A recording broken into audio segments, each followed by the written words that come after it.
Hello guys and welcome back to another episode of this Pentagon series. We have just had the biggest summer ever. We've had to manage to rebuild our squad from finishing top of Serie B in Brazil all the way to getting up into Serie A. It's going to be the toughest transition that I think we've had so far. Obviously, we went from the second tier in Uruguay to the Premier Division in Uruguay, but I absolutely think this is a completely different kettle of fish. We've made some interesting signings, but I've kind of ran out of money. It's a shame to say, but I've kind of ran out of money. And today we are about to start off our Sao Paulo State Championship season campaign. I'm also going to show you guys who we've signed, who we've let go, and where we are predicted to finish in the league once that competition starts. So without any further ado, let's get into the transfers.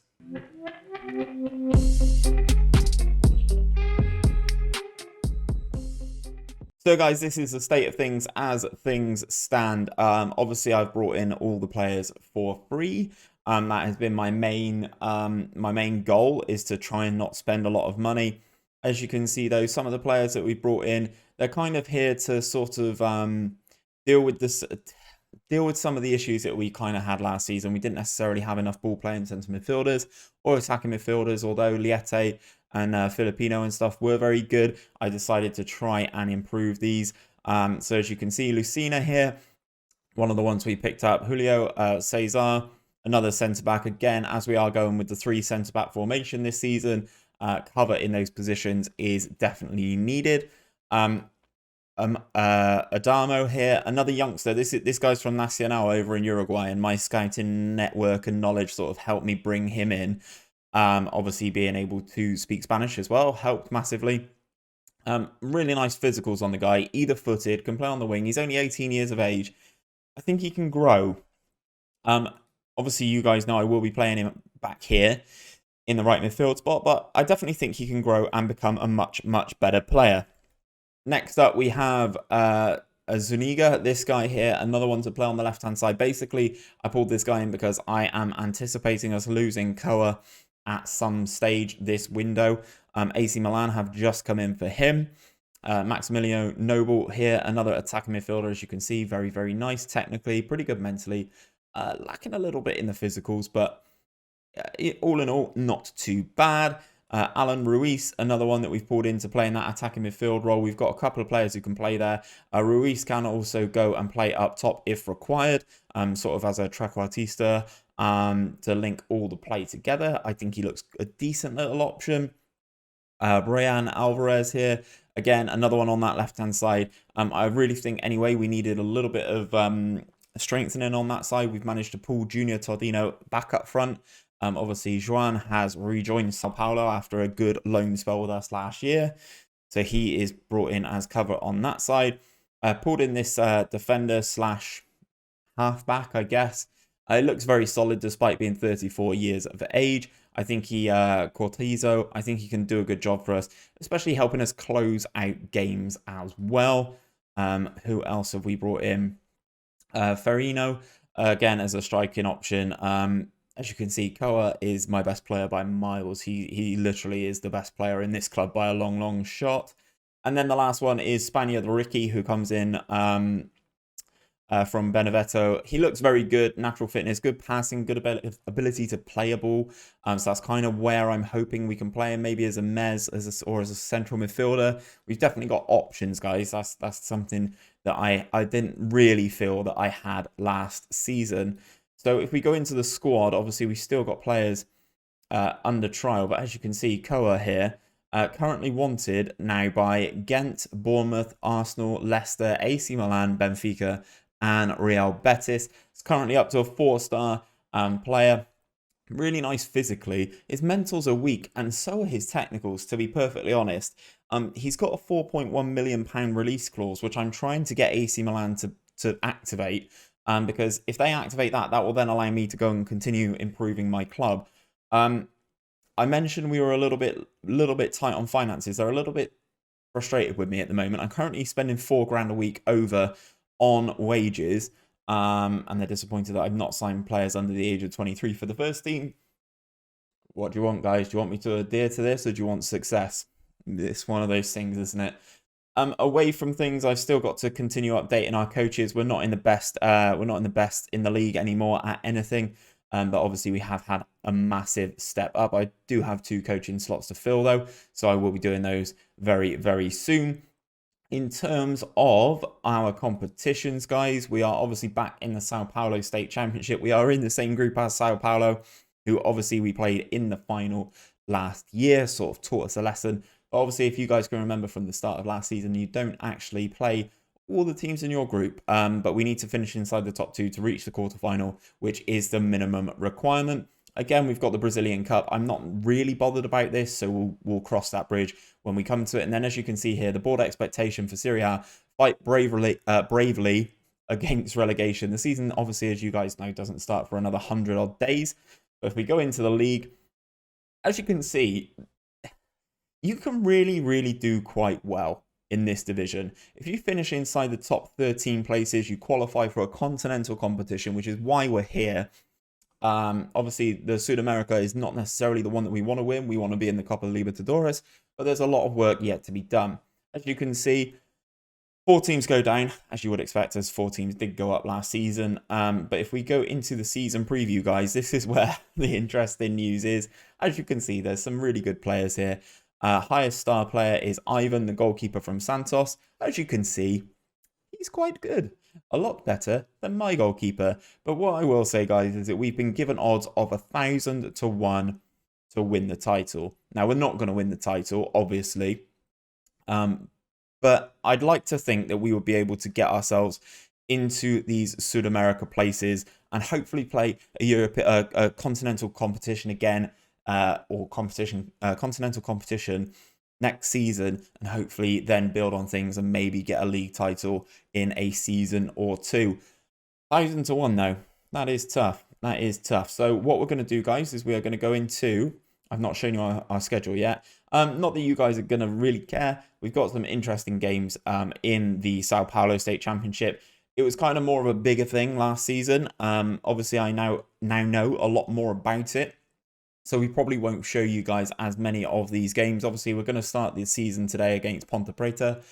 Start the competition even. And then I'll probably bring you guys a game, maybe Santos, maybe Corinthians in February. And then we'll probably come back for the end of the competition in the next few episodes, guys. But just to keep you guys aware as to what we are doing, we also start the Serie A with an interesting game against Vitória, and then we have Sao Paulo straight away. So things are just going to get better and better and better. So we go into the team selection for today. We go into the OIs, and this is what we will do, guys. It's kind of the same as what I do every time. As you can see, player is right-footed, so pop him on his left. We always do the weak foots at the very least. We don't just lazily click, put them on their weak foot. We actually go in and tell the boys which one is their slightly weaker foot. That guy was left. And then we basically just set our players to sort of just hit them hard, to be perfectly honest. And then sort of see how we get on from there. So set all these boys to be hit hard. There we go. Lovely stuff. And then we go into the team selection. This is the new look team, how I'm saying it. So we've got Temporini in goal, Bruno Piri, Chao, Anderson. The defense has kind of stayed the same despite me signing several defenders. It's really frustrating. Ocampo, Lucina, Filipino, Kawa, whilst he's still here. Giovanni comes in at central attacking midfield, and Gabriel, as I said, is up top alongside Junior Tordino this time, and hopefully he can kind of secure himself a starting role as that striker. As you can see, Gabriel is a little bit frustrated. He wants a new contract. I can't afford the wages that he currently wants. So it's going to be interesting to see how we get on. Obviously, you can see here we have several players who aren't even registered for the Sao Paulo State Championship. So I will probably have to look at starting to cut out some of the players who are no longer good enough. We will submit the team.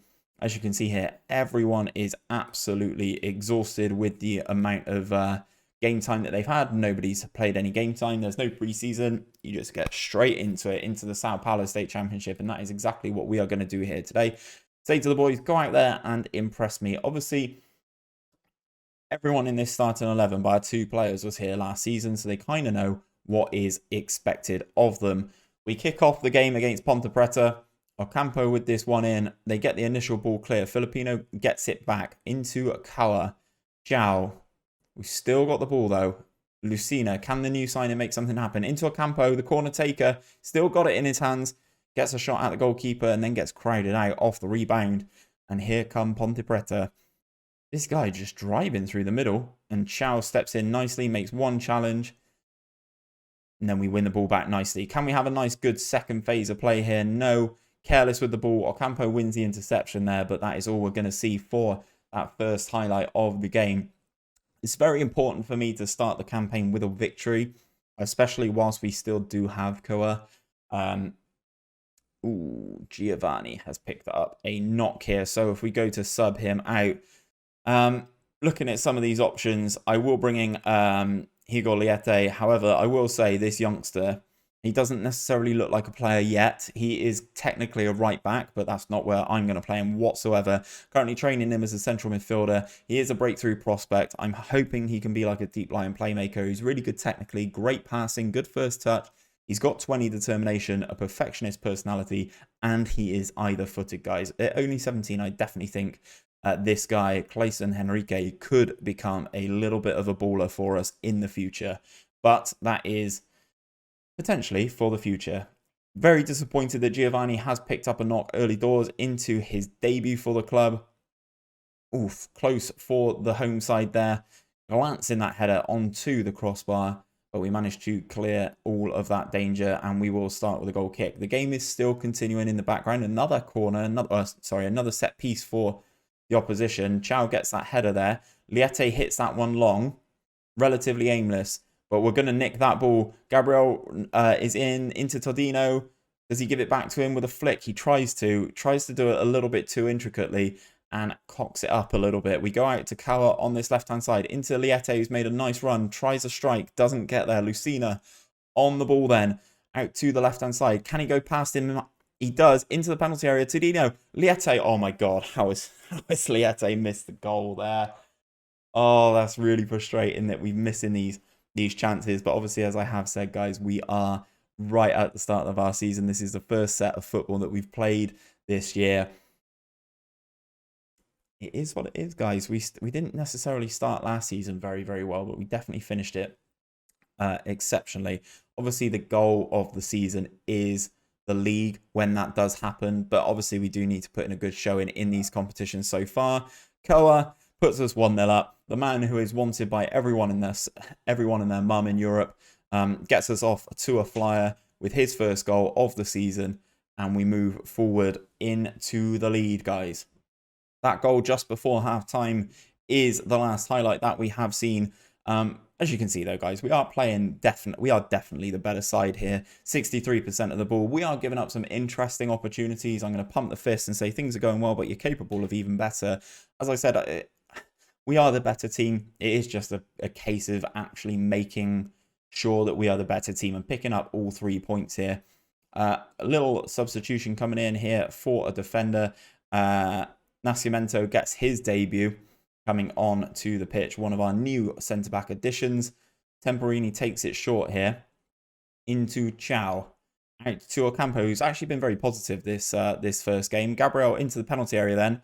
And Gabriel picking up exactly where he left off from last season, slotting that one under the goalkeeper. It's his first after being the top goal scorer last season. Nice pass from Ocampo to find him as well. Very nice, decisive goal from us here. As you can see, nice pass from Zhao out to the right-hand side. First time ball almost into Gabriel. His pace, space, and great finish from him low into the bottom corner of the goal. That should steal the game for us. We will obviously look at making 1 or 2 more subs. Oh, we can only make 1 more, can't we? We've already made 2 because of Giovanni's injury. And can we get out of this game with a clean sheet? No, we cannot. This was our issue last year as well, guys. We conceded a lot of goals. Mateus Vargas gets that one and pulls Ponte Preta back into the game slightly. Ocampo with this throw-in into Koa. Gets tackled. Ocampo with the ball across. They get the initial danger clear. And the home side can break here. They're going to have the numerical advantage. Can we get back and put some pressure on Vasquez? Temporini comes off his line very nicely and wins that ball for us. And that is the third injury of the game, forcing us into another change. Brian Ocampo is going to be the man coming off here. And I'm just absolutely littered with central midfielders, aren't I? I think let's actually give Clayson Henrique a game out on that right midfield. That's not a position that he can play, but he is technically natural at right back, so right midfield shouldn't be too alien to him, and hopefully he can maybe get something out of this game, even if it is just some game time. Here he is then with the throw in into Gabriel. Is disallowed. Junior Todino there tapping in at the far post, but that is promising signs that Clayson can actually play on that right-hand side. Decent throw here. Picks out the man. Gabriel flicks it on. Todino is offside, but having another one disallowed, not too shabby at all. With the ball then, Junior Todino into Koa. He's got options, does the youngster. Decides to run inside on his own. He's been given space here. Space to run into Clayson Henrique. The other youngster on the other wing gets his shot blocked. Lucina into Clayson Henrique. Can he do something? That's another good shot and another good block. Third time lucky for Clayson Henrique maybe. Into Filipino. Instead he goes for the pass. And what a pass that is from the youngster on his debut. Setting up our veteran Filipino for his first goal of the season. Very good goal. Very nice pass from Clayson Henrique. Didn't get too stifled there. Two difficult shots that got blocked, and here instead of rather drilling it for a third time, goes for the pass, and what a pass that is, absolutely shredding the defense there. Into injury time now. Can we manage to see this game out 3-1? Chow with the ball out to the right hand side. Clayson Henrique's on it now. This guy can pick a pass for a young player. Can he do something with it here? Goes for the short one inside to Lucina. Lucina gets his ball intercepted. Liete, Junior Todino, Gabriel wallop. What a team goal that is. Absolutely fantastic stuff. Very unselfish from Junior Todino. Squaring it to his strike partner. That is what we like to see. And then Gabriel absolutely drilling that into the back of the net. Love to see it. Look at this interchange here. Todino draws the goalkeeper. FIFA-esque finish. Wallop. 4-1 to the Guarani FC boys. And what a start to life in our new division. Absolutely buzzing with that result, boys. Outstretched arms, very happy with the result and the way that you played. Everyone seems happy and motivated by that. And that is absolutely great scenes for me. Santos go top. They've absolutely battered one of the teams here. I think this must be a team who got promoted last year. I don't remember them being in the competition last year. We do continue. Loan offers and stuff being going on all across the world at the moment. So Ocampo is injured for 3 to 4 weeks. That's a shame. Giovanni injured for 3 to 6 weeks or 3 to 4 weeks with a back and groin strains. That's disappointing. Lucina makes his Guarani FC debut. I thought he was solid, if not spectacular. And Gabriel on target again for us. 2 very nice goals. Despite one being an absolute sitter, he still managed to score it. So I have no issues there. I think what we're going to have to do then is pop Henrique there. I definitely think we're going to have to. Clayson Henrique. I thought he was fantastic. Gets the assist. 7.6 rating for 17 years old in his debut. Fair play to the boy. Okay then, guys. So as I mentioned previously, I'm going to play a couple of these off camera. This competition isn't the be-all and end-all of our season, so I'm probably going to bring it back for the game against either Santos or Corinthians, depending on how the table's coming along, guys. Anyway, that is where I'm going to leave things for today. If you are enjoying this content and you are looking forward to our season in the Brazilian top flight, we are now in the best division in South America. Don't forget to drop a like on the video and subscribe if you are new around here and you are picking up the series for the first time. It really would mean a lot if you hit that subscribe button. As I said, guys, that is where I'm going to leave things for today. Hopefully, I'll catch you guys next time.